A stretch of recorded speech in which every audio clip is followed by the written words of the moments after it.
I want to take us back to the website I had you visit before we started reading Rivka, where I asked you to go and visit Ellis Island. And if you haven't done that, you can certainly go back in our previous lessons and take a look at what it was like to come to Ellis Island, roughly around the time of when this book is set. Stop 6 on that tour is the moment when people arrived at Ellis Island and they had to go through a medical inspection, right? We're going to hear about Rivka, not that I want to give much away, we're going to hear about Rivka being detained at Ellis Island. And that means she's going to be held back, right? And the reason that people were held back, one of the reasons, was that they had a medical problem. And we know that Rivka's been through a lot, right? She had typhus and recovered. She has now recovered from ringworm, but she has lost all of her hair. And you can imagine that when she arrives at Ellis Island, the doctors are going to look at her very carefully, as they did when she left Antwerp. So at this medical exam, let's just take a look at the real history. The doctors at Ellis Island developed a system to identify immigrants who needed medical attention. The first test was a 6-second physical.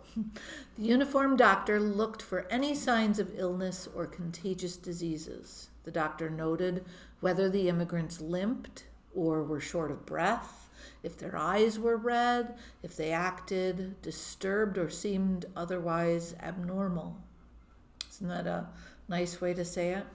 One of the things that they did, and let's take a look at the photos, is I'll get to that one, but this quick exam, people were in line for a long time waiting, so you had a lot of time to observe them. There were many medical officials, right, looking at you. The exam took place at the top of a stairs, and so people had just climbed a really long set of stairs. And if you were seen as having an issue, a chalk was used and written on your clothing to show that something was amiss. So if someone was considered a risk to the public health, his or her clothes were marked by a piece of chalk with an identifying letter. An X denoted insanity. P denoted a pulmonary or lung issue. Immigrants who were marked were taken out of the line and kept for further examination. Immigrants who passed the 6-second exam continued through a maze of metal rails toward the far end of the hall and then went through a legal inspection. And so we're going to hear about Rivka having a chalk mark placed upon her. Now I wonder if it's going to be from her typhus that she suffered from, where she was, and we learned, if you remember back at that part of the story, the family was really devastated physically by that illness, really wiped them out. Her mother, she said, they lost weight, her mother's skin looked bad, and here we are being examined by doctors really quickly, but also very specifically for some ailments.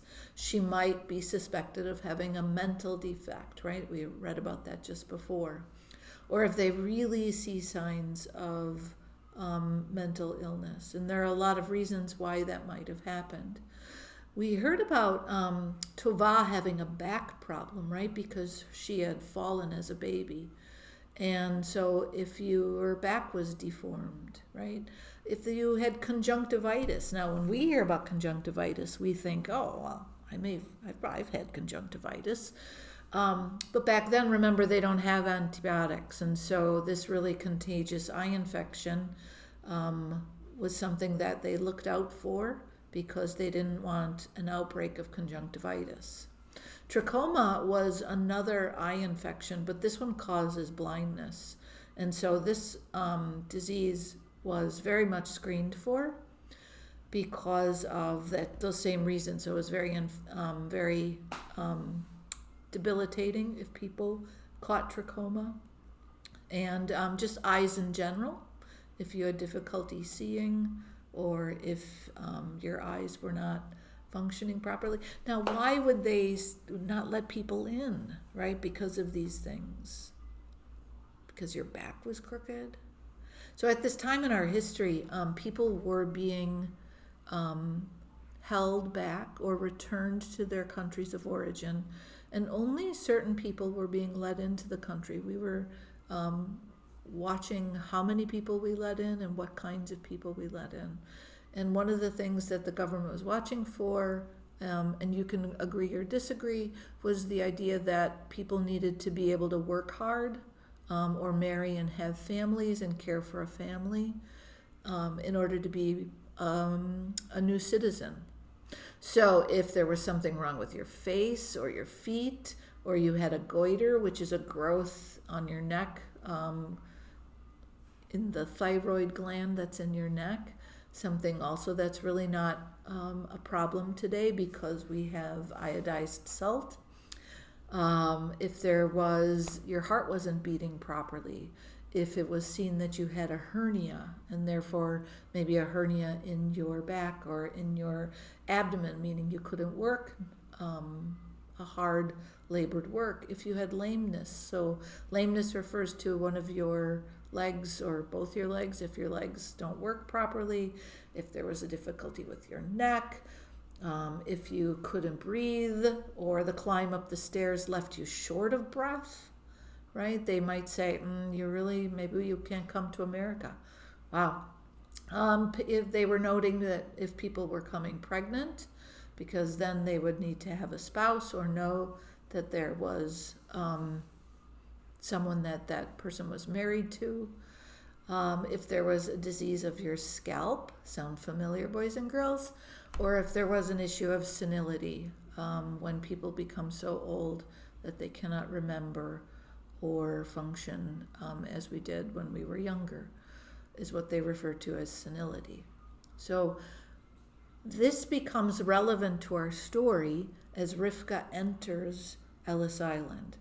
If you haven't had a chance to go back and explore, I'm going to just play the audio part of this story, as you can hear about Rachel Chenitz. She comes from Palestine. So she arrived in 1922, right around the time of Rivka, right? And she describes what it's like to go through this inspection, and you get to hear about the story of she and her mother. So let's just play this. Trachoma was prevalent at the time. Everybody was tested the eyes with eye drops, and again.